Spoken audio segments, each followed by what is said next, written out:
Joining us now in a Fox Business exclusive, the lead attorney for the Canadian trucker protests. He is Keith Wilson, along with the former Premier of Newfoundland. He's Brian Peckford. Hey, it's great to have you gentlemen both on. It's good to see you both. First to you, Mr. Wilson, the blockade at the border, a second U.S. to Canada crossing blocked by truckers protesting mandates.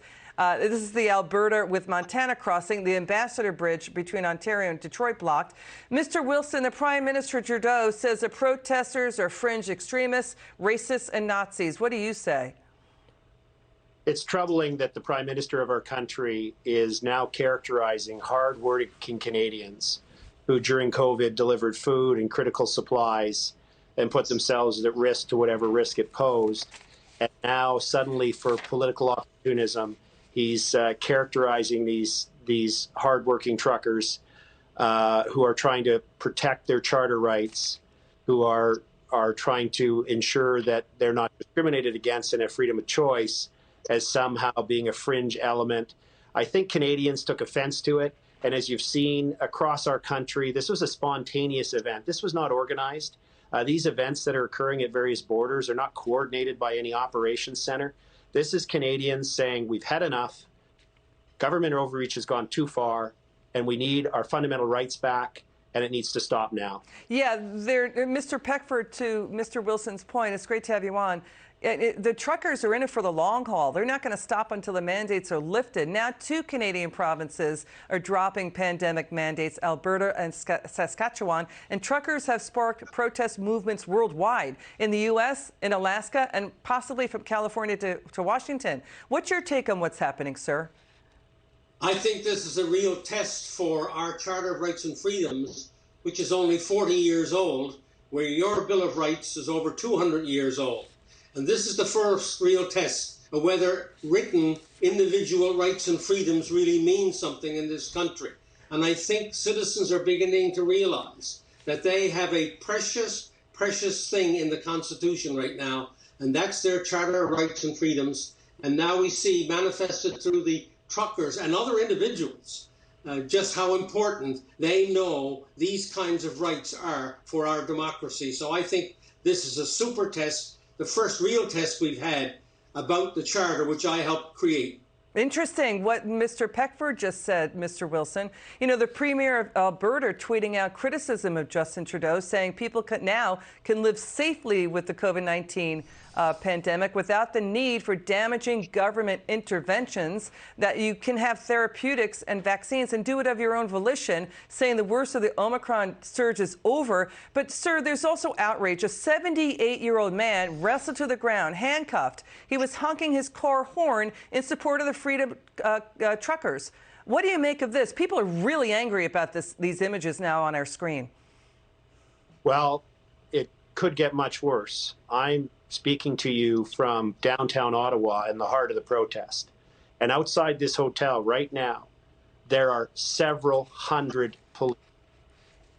We're looking at over 2,000 coming in tonight. And the police have indicated that they may do a raid and round everybody up and arrest them and then start trying to move the trucks away. And I hope it doesn't come to that, but I need to emphasize it's an extremely dangerous, volatile situation. We're anticipating that if the police are going to make a raid and try and arrest the thousands of truckers and their supporters who are here, that it will either happen tonight or tomorrow night. And I've said to the police, the world is watching. This is not how we resolve disputes. This dispute requires a political resolution. We were in court on an injunction application in the Superior Court in this province earlier this week, and a very senior judge in that case made it absolutely clear to everyone that the truckers here have the right of peaceful protest, and that's what's happening.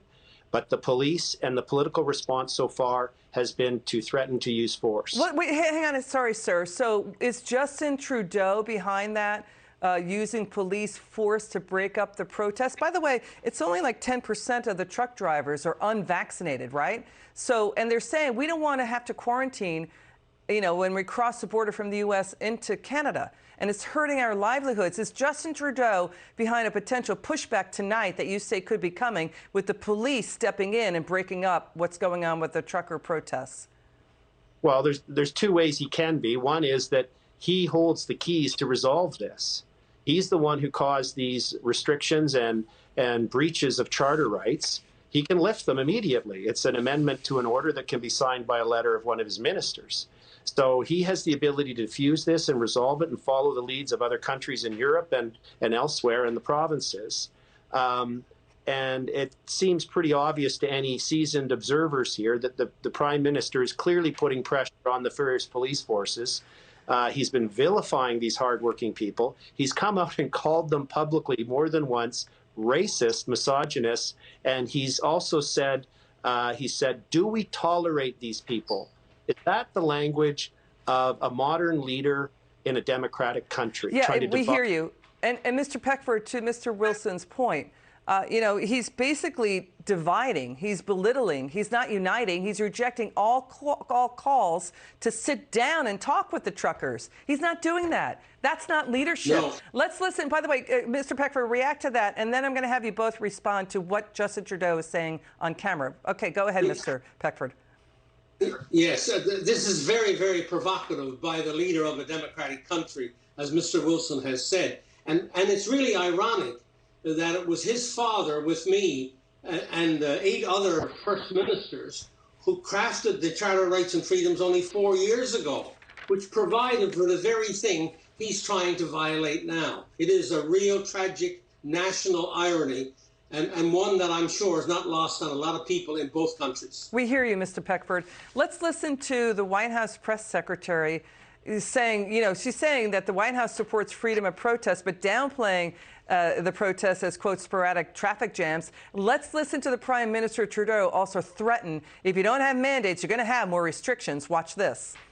I know there's been some suggestion, not by reporters necessarily at all, but that this congestion is related to the vaccine requirements. It's not. I'm saying I'm going to get to the protests, but the protests going on across Canada, which have spread to a bridge, are leading to sporadic congestion and blockages. I can understand frustrations with mandates, but mandates are the way to avoid further restrictions or having to be restricted. Your response to what Mr. Trudeau, the Prime Minister, said, Mr. Wilson? Well, it's ridiculous. It's all overblown, but it's highly consequential. These mandates have tremendous damage to our children, to our economy, and why the Prime Minister is seeking to sow division and prolonging these unnecessary restrictions on our rights and freedoms, I just don't understand. I hope he changes course, and if he's not, that his party turns on him. Mr. Peckford, final word.